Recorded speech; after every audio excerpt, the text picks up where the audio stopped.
tempestade, aleluia, familiar, questão da mulher, questão dos filhos, luto, a pior dor, irmão, que a humanidade pode sentir, que todos dizem que nunca cessa, é o luto.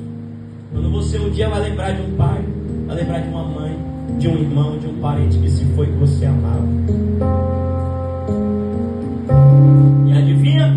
Jó passou, pastor Gabriel, por tudo isso. Passou pela dor.